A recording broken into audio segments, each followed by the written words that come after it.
சுவாமியே சரணமையப்பா. எல்லோருக்கும் சுவாமி சரணம்.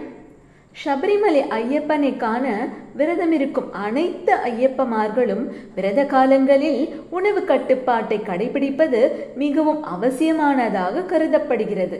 உணவு கட்டுப்பாட்டின் அவசியத்தை அறிந்து கொள்வதற்கு முன்பாக நம் உடம்பின் உள் இயக்கத்தை சிறிது புரிந்து கொள்வோம். நம் உடம்பில் பல்வேறு சுரப்பிகள் இயங்குகின்றன. அதை ஆங்கிலத்தில் கிளாண்ட்ஸ் என்று சொல்வார்கள். உதாரணத்திற்கு thyroid gland, pituitary gland, adrenal gland, இப்படி 7 வகையான சுரப்பிகள் உண்டு. இவற்றை நாம் உற்று நோக்கினால் இவையாவும் நம் உடம்பில் ஆக்டிவ் பாயிண்ட்ஸாக இருக்கக்கூடிய 7 சக்கரங்களில் அமைந்துள்ளன. இந்த சுரப்பிகளில் இருந்து சுரக்கும் ரசங்களையே நாம் ஹார்மோன்ஸ் என்று கூறுகிறோம். இந்த ஹார்மோன்ஸ் தான் நம் மனதில் பல்வேறு உணர்ச்சிகளை தூண்ட காரணமாக இருக்கிறதாம். அது எப்படி என்று ஆராய்ந்தால், நாம் உட்கொள்ளும் உணவு பதார்த்தங்களில் உள்ள தாது பொருட்கள், அதாவது மினரல்ஸ், இவையேதான் இந்த சுரப்பிகளில் ரசமாக, அதாவது ஹார்மோன்ஸாக சுரக்கிறதாம். இது அறிவியலின் மூலம் கண்டறியப்பட்ட ஒரு உண்மை. அதனால்தான் மனதில் ஏற்படும் குறிப்பிட்ட சில உணர்ச்சிகளை கட்டுப்படுத்த வேண்டும் என்றால் அதை தூண்டும் ரசங்களையும் நாம் கட்டுப்படுத்த வேண்டும்.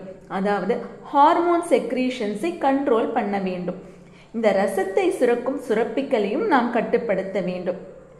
அது உணவின் கட்டுப்பாடு ஏற்படுத்துவதன் மூலமாகவே சாத்தியமாகும்.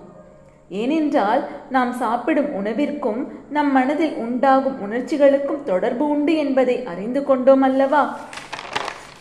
ஆகவேதான் இந்த உணவு கட்டுப்பாட்டை ஆன்மீக ரீதியாக செயல்படுத்த எண்ணிய நம் முன்னோர்கள் விரத காலங்களில் பல்வேறு கட்டுப்பாட்டுகளை வகுத்தனர். குறிப்பாக ஐயப்பனை காண விரதம் இருக்கும் ஐயப்பமார்கள் விரத காலத்தில் உணவு கட்டுப்பாடு மேற்கொள்வது சால சிறந்தது. விரத காலத்தில் கட்டாயமாக சுவாமிமார்கள் சாத்வீக சுத்த சைவ உணவை மட்டுமே உட்கொள்ள வேண்டும். அதாவது பழங்கள், காய்கறிகள், தானிய பருப்பு வகைகள் இவற்றை உண்ண வேண்டும். பூமிக்கு அடியில் விளையும் உணவுப் பொருட்களை முடிந்த அளவு தவிர்ப்பது மிகவும் சிறந்ததாகும். முக்கியமாக உணவகத்தில் உணவு உண்ணும் பழக்கத்தை அறவே தவிர்க்க வேண்டும். வீட்டில் அன்போடும் பக்குவத்தோடும் சமைக்கப்பட்ட உணவையே அவர்கள் சாப்பிட வேண்டும். உண்ணும் உணவில் புளிப்பு, காரம், இனிப்பு இவை மிதமாக இருக்கும்படி பார்த்து கொள்ள வேண்டும். தினசரி ஒருவேளை உணவு, ஒருவேளை சிற்றுண்டி என எடுத்துக்கொள்ளலாம். அதிகமாக உணவை உட்கொள்வது விரதத்திற்கு உகந்ததல்ல. எந்நேரமும் பசி உணர்வு இருந்து கொண்டே இருப்பது விரத காலத்திற்கு மிகவும் நல்லது.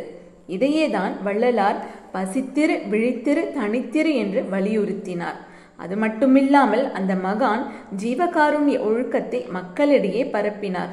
ஜீவகாருண்யம் என்பது பிற உயிர்களிடம் காட்டும் கருணையை தாண்டி ஒரு மனிதன் சாத்வீக உணவை உட்கொள்வதன் மூலம் மனதில் சாத்வீக குணங்களாகிய அன்பு, நிதானம், பொறுமை, சாந்தி போன்றவை ஏற்பட்டு அவன் தெய்வ நிலையை அடையலாம் என்பதே இதனுடைய தத்துவமாகும்.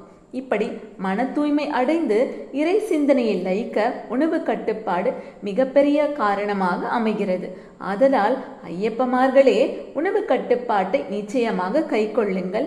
அந்த ஐயப்பனுடைய அருளையும் பெறுங்கள். சுவாமி சரணமையப்பா. சர்வம் கிருஷ்ணார்ப்பணம்.